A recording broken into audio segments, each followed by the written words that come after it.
So I wanted to show you guys how I go about my trading as an options trader. It's not difficult, and this is what the walkthrough video I'm going to show you what I look for day to day, and how I pick my entry points, exit points, my strategy basically for how I trade when I'm on my computer looking at charts through TradingView and in Interactive Brokers. I'll usually start by jumping into TradingView and just seeing what the SPX is doing, what the NASDAQ is doing. And like right now, I've seen that we're kind of at a low point here.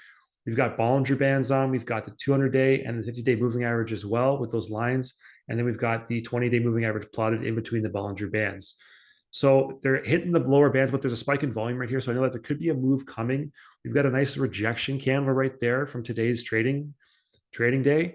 And I see that we've kind of hit this kind of area of support. We touched it again right here a couple of days ago. So maybe this is setting up for a move higher. We also just came off of the 50 or the 200-day moving average, which isn't a great sign. We're kind of ballparked in between this area of 3940 and let's call it 3840, so $100 range right there.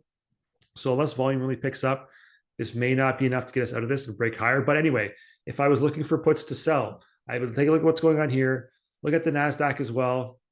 Jumping in here, this is a little bit more better of a chart setup, kind of popping above. We have a golden cross here on the 50 and 200-day moving average, which is nice. RSI is trending in the right direction as well. We have some volume starting to kind of move a bit, but technically this looks way better. So I'd be looking at some kind of tech in my mind about what I want to write a put on or sell a put.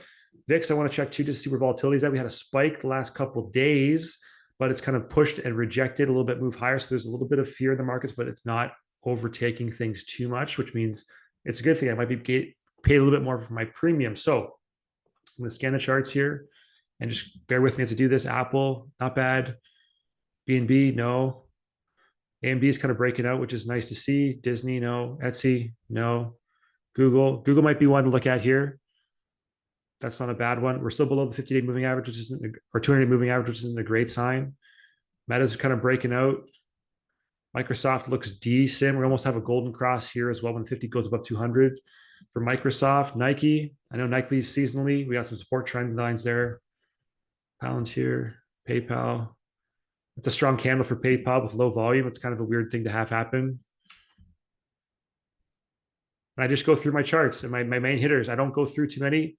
I have some other charts in here that I look at sometimes, but it's not anything that I'm willing to trade at this time. So right now I'm just looking at my main guys and girls there. And that's a nice chart for Walmart popping up like that with a nice swing up in volume and in the RSI is trending the right direction. And we're just hitting the 200 moving average there. So I would pick one here. And I'm going to go with AMD because I like the breakout that's happening. I also don't mind Airbnb in terms of it hitting a 50-day moving average. Yeah, 50-day moving. Let's do this one actually. Let's do Airbnb. We're trending downwards, but selling a put. I'm going to build in some buffer here. And let's extend this trend line right now out to there. So let's call it 100 right there. Okay. 107. So 107 is the 200-day moving average. So I look at 107 here. I look at the chart. Airbnb, that's a little bit of a buffer. If it was going to drop to that point, let's measure that out. Boom, a 5% drop. Okay. We're looking at, so that's a bit of a buffer. Maybe we'll go a little bit less than that. So let's talk about 107. Let's go 105. So I'd flip over to Interactive Brokers then. 105. I go to Airbnb in my portfolio here in my watch list. And I go out. Usually I like to write options about a month out in expiration. I'll go April 21st, 37 days. And I said 105, right? So 105. So what I'm looking for in here is the strike price that I saw on the chart. And so again, we had the buffer built in 107. Let's build a little bit more buffer, give ourselves a little bit more room. Because when you sell a put, you're agreeing to buy 100 shares of stock. And I don't want to buy shares at 107 at that line. I want to give a little bit of buffer and like pick them up at a little bit more of a discount. I'm okay with owning them at 105, let's say, or even 100 if you want to go a little bit lower than that. That's right around where our kind of support trend line would be. So if anything's going to hold, it's likely that's going to hold. So maybe 100 is the safer play here, given that the stock has been kind of trending downwards, which is okay if you're okay owning the stock, right? You never want to sell a put on anything you don't want to own long term. I like Airbnb as a company, so I'm okay doing that. Let's go at 100. Let's see what we can get paid. Hop it again, 37 days out, 100, we get paid the middle between 222 and 229. And remember that every options contract in here is made up of 100 shares. So we multiply these numbers by 100 to get 222 or 229 USD. So you put up 100 times 100, so 10 grand to get paid let's call it 226 USD.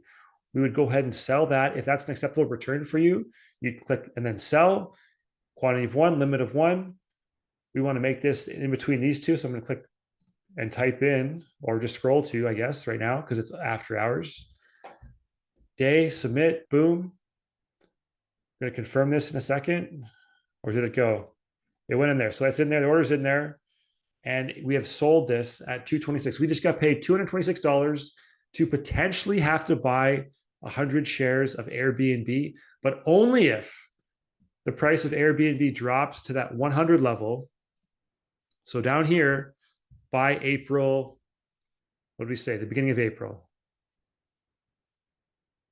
April 21st. So where's that day?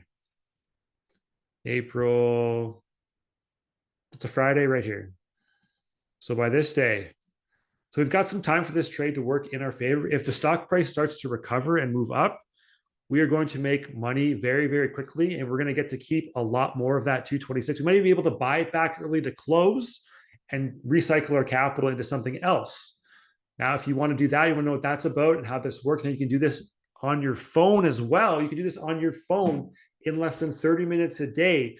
Make sure you check out my website, www.tradingoptionsdaily.com. I run a beginner course where I teach you why I do what I do, why I use these indicators, why I target certain levels as here with technical analysis, and the price points I'm trying to look at and trying to hit in terms of the money that I invest versus the return that I get. They're all targets that I use to make trades more advantageous to myself and hit a acceptable rate of return for the risk that I am putting up.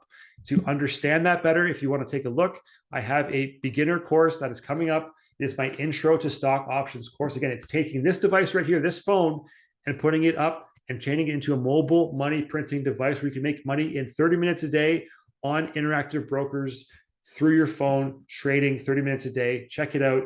I'll put the link in the description of this video. Smash the like button if you got some value here today. If you want to know more, you can leave a comment. Let me know what you want to know more about. Happy to make videos for subscribers like yourself. Catch you on the next one. Take it easy.